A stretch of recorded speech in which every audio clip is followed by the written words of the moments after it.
Oh my God. Are you two going to start acting like this? What are you talking? I'm talking to cats, right? I thought he was talking to us. I'm like, what as far as things that we do, I don't think that was all that bad. Like, this is going pretty well, actually. It's the vocal conversations. They're fine. It's when it gets in text message, it's a whole different thing. It's complete. My words are read completely wrong. Or are they?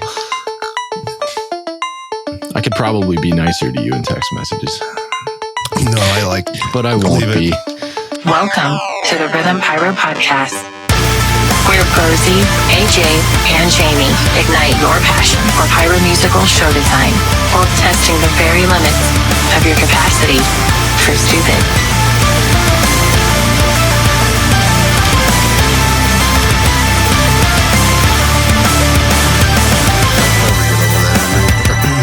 That part's never going to get old. Part's never going to get old. Katie, when she read the script, she's like, she kind of chuckled for a minute and she's like, you want me to say that? I said, of course I want you to say it. And then she just laughed. She's like, yeah, that's you guys in a nutshell. Stupid. Uh-huh. Let me see if I can channel my Hunger Games. Hold on. What the hell? Amber says I laugh like when she says it's only when I talk to Bo on the phone, which I don't really understand. She says I sound like the guy from Hunger Games when I laugh. I pull it right out of you. I don't think I do though. That's the weird part. Oh, you sounded just like it. I could probably save what you just did as a sound snippet and people will go, oh, I love that Hunger Games. Well, but I did it on purpose. I don't think I sound like that when I actually laugh. That took work. Welcome, gang, to the Rhythm Pyro Podcast. I'm Bo. That's AJ. Hola. That's Jamie. What's going on? We are hobbyists and semi-pro show designers. We're huge aficionados of the modern Pyromusical. This podcast is a place where we can get together, talk shop, talk art, share tips, tricks, and some news and insights with you. And slightly derail. But that's okay because we don't care. We're freaks. I bite my tongue. We are going to talk about Prefire times today. Last episode we did workflow, and that's so high level that we wanted to do something that was hyper specific today. So I figured we would talk about Prefire times. How do you guys feel about that? What do you mean by Prefire times? Yeah, I guess technically we got to get the definition of it. To somebody who hasn't done Pyromusicals before, getting super basic. A Prefire time, we're describing the time that it takes for your effect to come to fruition, right? For a shell, it's how much time comes before the shell breaks. For comets and one shots and rising effects, anything of that nature, it's what comes right before the lift. So defining that Prefire time inside your software or for your effect really depends on the context of the effect. What is the effect, and what part of the effect are you trying to emphasize? Ultimately, it comes down to the product and the year it was made and batch by batch on everything. So you can go off of a general number if you just want a general, show. But if you really want to dive into it, you really need to test the product that you're actually using, record it, and set up your Prefire times based on what that product is actually performing at, because they're not all going to be 100% online year to year. On top of that, the shells and the comets, if you got a shell with a comet tail or a mine, it may be dependent on how you're scripting your shell. Okay, I want to enunciate the tails coming up on the shell before the shell. That's just going to be an after effect. And yeah, I might want a 0.2 fire time or a 0, depending on how the tail actually begins igniting.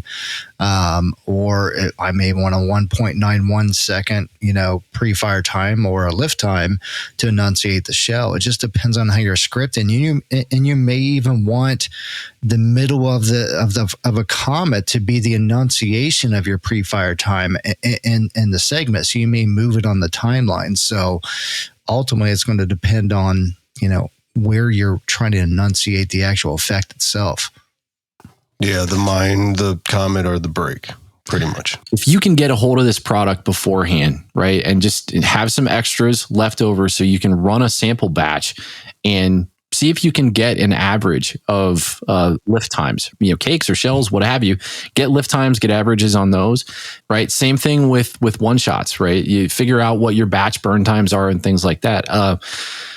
For the most part, I mean, a lot of the work that I've done in shows has been, I'll base a lot on videos, right? I mean, obviously anybody's going to be out watching a ton of videos, especially if you're doing scripted work, to try to get a feel for the product that you're selecting for a different segment of a show. A lot of times that's not necessarily, the videos might not be reflective of the things that you're selecting. Or it could be. It just depends on, you see a lot of videos that are 5-10 years old. And then, if you can look at a product batch and see that I think you guys have been cursed a little more than I have with product. Jamie, you had what was that? Meteor storm. Yeah, you guys have been bitten by that bug a lot harder than I have, because that's not. I've never felt like I was in a spot where I watched a video or a series of videos, and then I got a product, and it just performed so far out from what I witnessed in the videos that I felt like going, oh my God, that's not right.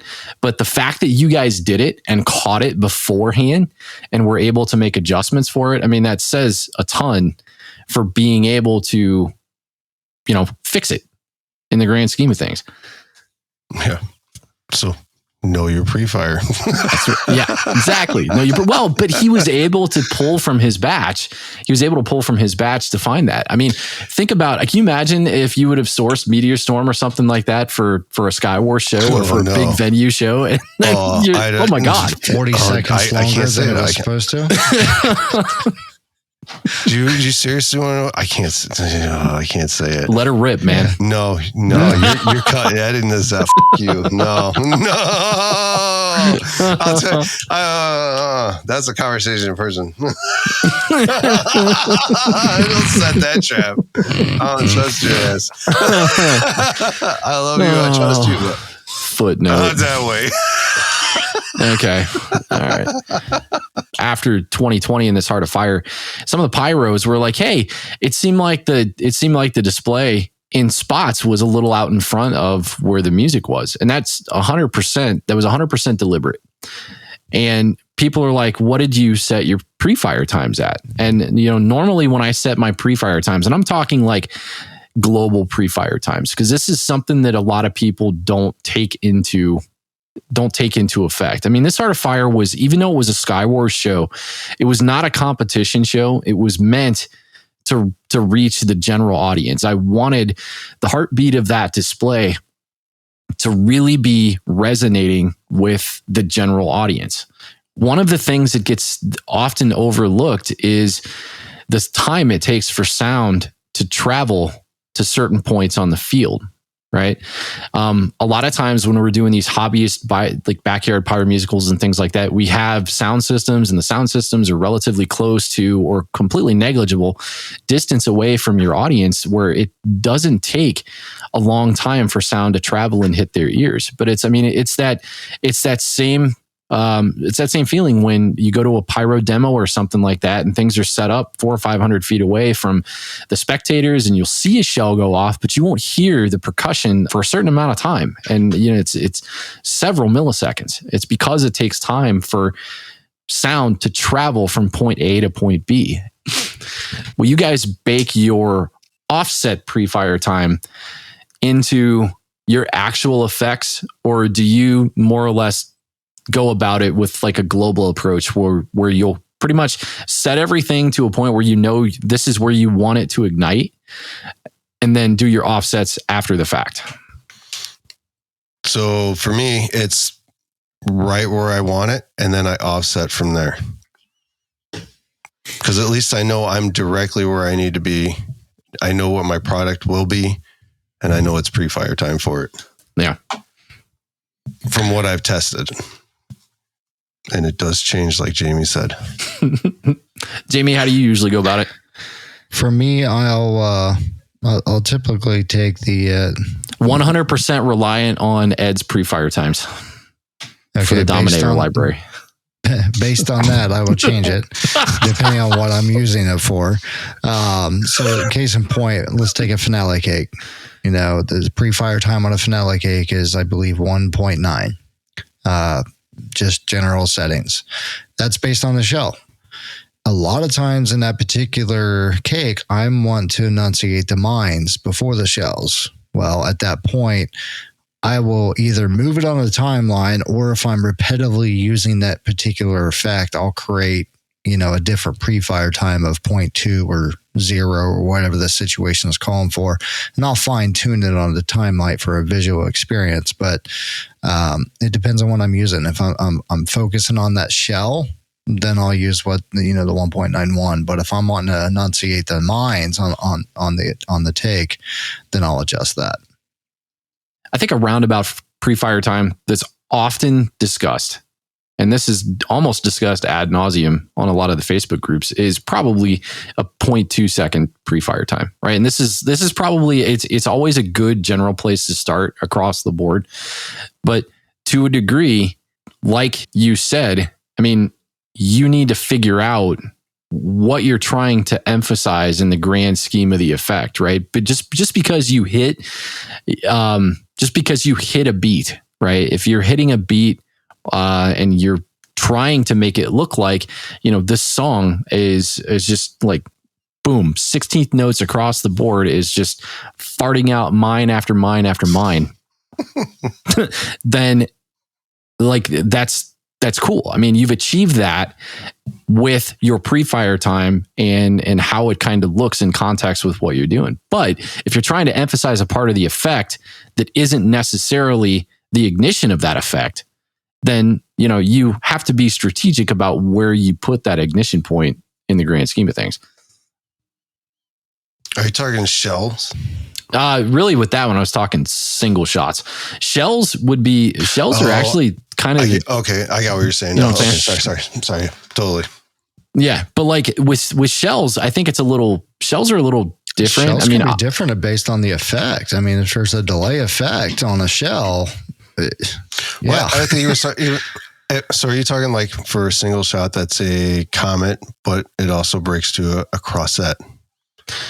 So that is an instance where, I try to make sure that my finale sims are on as, they're as representative of the real life effect as possible in, burn time and intensity and things like that. But, I try to find spots for that kind of stuff where you could potentially be emphasizing both pieces of the effect, right? Because you're technically trying to find spots where you can do clever little things where you're emphasizing a rising effect, but at the same time, you have to worry about where that shell's going to hit. Now, it was Dan from Spirit of 76. This was many years ago. I think this was when I was sourcing the show from Spirit, the Lake Show, maybe second year we were talking about shell pre-fire times. And, he said something that kind of really resonated with me then, which was, shells are a little bit of a different story on site, because you're going to have the percussive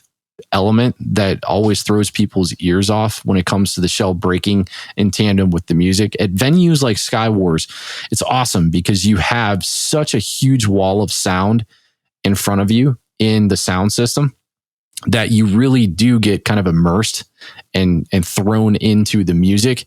And the percussive element of the fireworks is kind of like an afterthought. You hear it, but it's still there.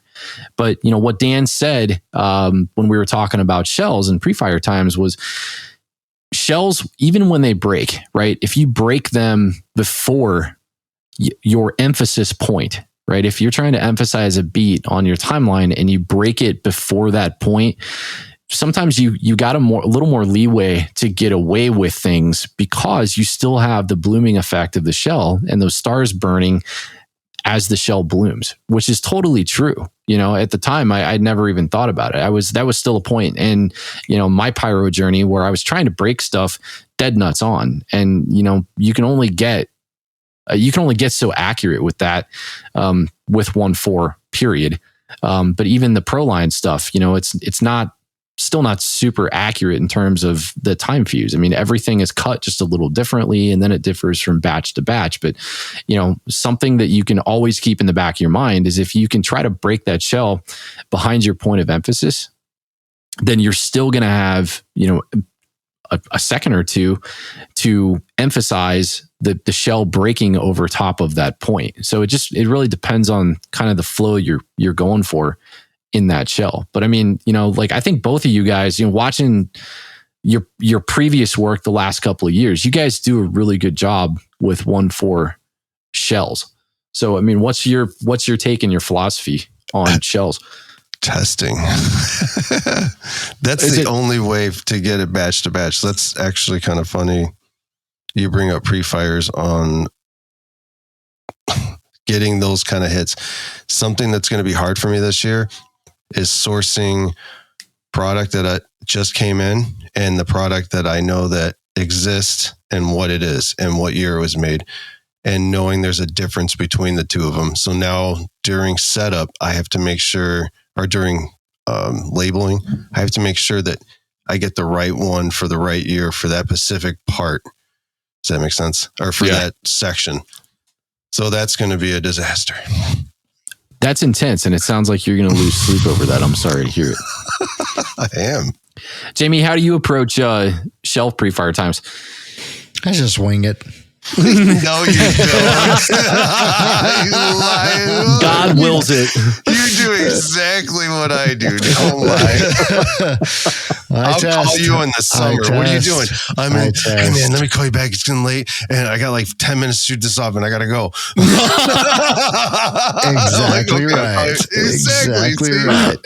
So, freaking out because I just can't get this module to connect. I just got to shoot this one shell, man. AJ, what does it mean? Error 2. Before 10 p.m. before the neighbors get upset. I just need to see what it does.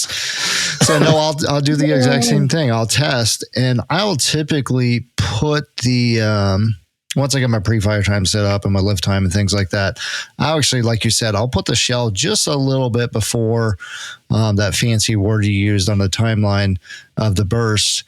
And because like you said, that shell does explode. So your ears and your eyes, they just can't seem to catch things at the precise moment anyway. So it gives you that little bit of leeway. And most of the time, my shells I'm pretty proud of my shells. I do a pretty good job on my shells, I think.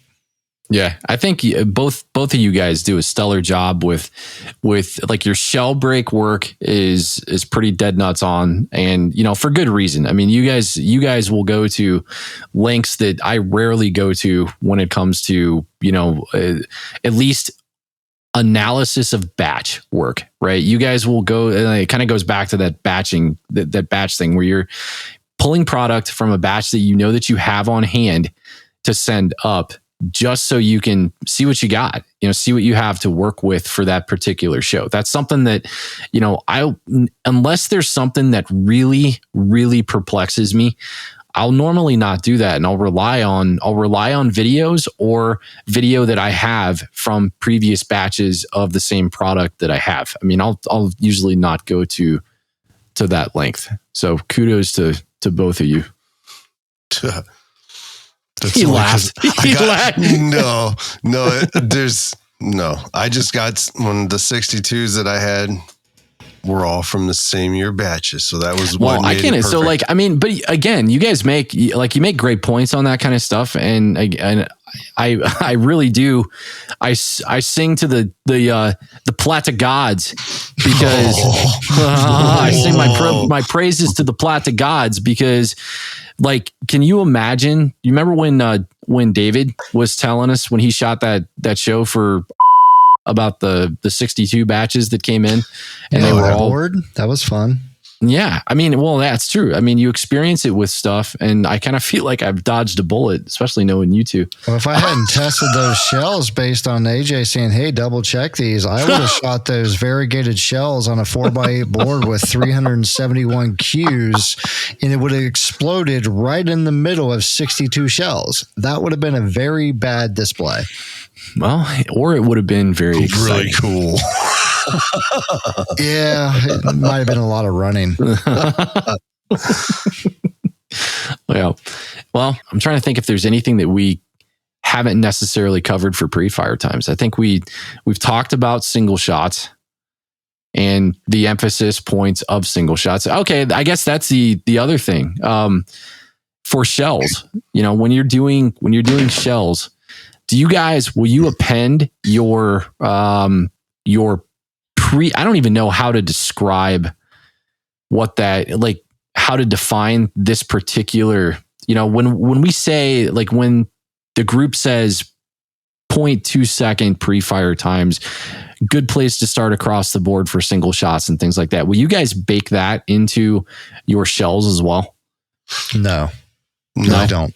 No, I never even thought about it till you said that, but it made me. Doesn't it make your head explode? Well, yeah, because I don't do it with shells that have tails. I never add that in there I just set up the fire time for the break time that I want. Yeah, right. And that's exactly what I'd done too. Like Jamie like completely tripped up my freaking brain when we were talking earlier. I do it based on what effect I'm using, but I don't have to do it that way either. So I can do it off the shells. So let's just say the shell's 2 seconds and it has a tail. I'll set the pre-fire time at 2 seconds. And then on the timeline, I'll just move to the 0.0 mark on the line. So I know, okay, the tail's coming off there. Now this is going to work differently for somebody that's working off of, say, Cobra Show Creator that doesn't have a video aspect to it. So they really got to dive into the pre-fires, whether they're wanting to effect on the tail or the mine that comes off before a shell. But you don't have to change it. You just need to adjust it where you place it if you're enunciating the tail or the shell. If you want to be really particular like me and AJ, you've got to test. If you just want to get general ideals and you want to be good enough to the normal eye or the normal ear, you can go off of a pre-fire bake time. You need to enunciate whatever effect you're trying to do, the shell or the tail or comet. Yeah. When we were talking about this afternoon, Jamie, I was like, holy hell. Bringing up pre-fire times, I think this is probably a good conversation to have. Yeah. And I'm going to go back and actually watch a few of my shows where I know I broke the shells where I wanted them. And I'm going to see what those tails are doing. And I've never watching the videos and everyone go, why is that like that? And then, well, and it's like my mind didn't even catch that. No, you don't think about it because, like, but then I guess maybe inside visually, and while we're doing it, it's that shell. We know we use a tail because we have a beat there that we can use. Yeah, there's something else going on, but it's going off with that, or you got the visual simulation that really helps too. Yeah. Well, and then that's what it is too. The visual simulations, you can bake in a certain aspect of randomness into those shells, which is great because it more or less simulates what actually the delta in real life of where those breaks are going to occur. But I mean, for me, what really trips me up is, we spend so much time as a community even. And I guess just a lot of the people that I talk to, everybody's like, oh, what do you emphasize your one shots with? And it's like, when you tell them what you emphasize the one shots with as far as pre-fire time, to make sure that, when you're watching that display, everything is hitting where it needs to hit. And so it appears like it's going off in time. We put shells on the timeline to emphasize the same kinds of points that we do one shots, right? So what tripped me up in that conversation with Jamie was like, holy shit, it's all relative to the same thing, right? So why in the world would we not bake in that same pre-fire? Because if it's all relative to that firing system pre-fire time that it takes to perceive the effect coming out when it is supposed to be perceived coming out, whether it has a rising tail or it doesn't, right?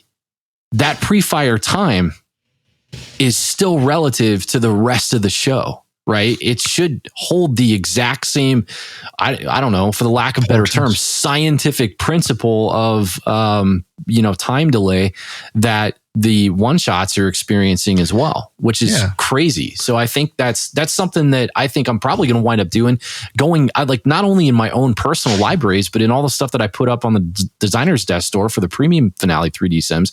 I'm going to go back and change a lot of that stuff to embody and emphasize those added, average pre-fire times that kind of come of that basically come of that principle, because it seems like it would be completely relevant to better honing in on the points that you're trying to emphasize. Hold on, I'm actually looking something up real quick because I'm kind of curious how I did something. It's like when I did my board for Octoblast last year I took Dragon Strike apart and actually used the shells individually out of the cake, and they were glittering strodes to comets, and I actually created the sim based on the tails, and on Zom I had the tails coming up. On B, the shells were bursting. And I was basing it off of the 0.2 second pre-fire time and making a slight adjustment once I got it up there to account for the shell, because I had a little bit more leeway with the shell burst on the B. And that's how I actually did the Dragon Strike shells. Yeah. Well, I tell you what, dude, you actually got those what are those comments that are all the rage these last year or two? The cross sets? No, it's the ones that American had them for a while, and Marcus over at Fires Forever came out with one this year. Sky Comet. Sky Comet. That's it. Yeah, but that's a shell. I mean, that right there's a shell, because there's no tail going up, and you got bursted. But it's one of it's one of those effects that you're almost using it as you're trying to, like, I can't find another way in the sky. Right. Shy of on nuts. Yeah. Shy of putting, 100 of those things up, or just like, completely stepping those as you go, which I'm sure you could do to create, sections of music that are like really open and really, like really kind of free flowing. And you want to give people the vibe that things are really kind of opening up and, like they are free flowing. Sure, shoot the cake as a full cake if that's the effect that you're going for. But I mean, like when I watched those at Octoblast, and I think didn't you use them at Pots too last year, didn't you? That's my number one effect. I love it, dude. I mean, well, your simulation and like your understanding of the timing of that effect was so dead nuts on. It was impressive as hell, because I remember seeing those, and even when we were even in Octoblast, like watching the 4x8 board competition, just crazy how dead nuts on your effect was with the music. And I'm talking every single insert. So that was a testament to the way the product was manufactured. So, I mean, obviously, you knew your batch, but you knew your lift times, you knew your pre-fire times, and then you nailed it, because I think every single one of those was perfect. Yeah. Yeah, it was impressive. I didn't think you could do that with that cake. Thank you. To be honest with you. Because usually, like, consumer cakes, inserts, they're not as reliable as shells. Yep. Like a 9 on a board 100%. Or something. Yep. So like you said, those are tough. Like you said, it's everything you just said. Having tested your product and knowing that product, and the manufacturer who did a very good job putting it together. Take note, other vendors. Yeah. Or manufacturers. All right. So anything else you guys think that we missed when it comes to pre-fire times? I think that's pretty much it. You can make it as advanced as you want and as perfect as you want, or you can be, basic. You got pre-baked pre-fire times in your sims and things like that. So it just depends on how advanced you want to be and how perfect you want to be. That's right, baby. That's why everyone should head over to bozy8823.com/designers desk and check out the library of Finale 3D simulations. Yeah. Because it's absolutely asinine how much time I spend on analyzing 15 videos, getting average lift times, and baking in appropriate burn times, because you're only ever as good as your interpretation of what you have in your visualization software. I think everybody spends so much time in front of the Viz software, looking at the visualization, and then they go and watch their show and they're like, okay, well, this kind of sucked in spots, right? And because I think a lot of those, and I'm not discounting the factory libraries at all. I mean, those guys, I cannot imagine.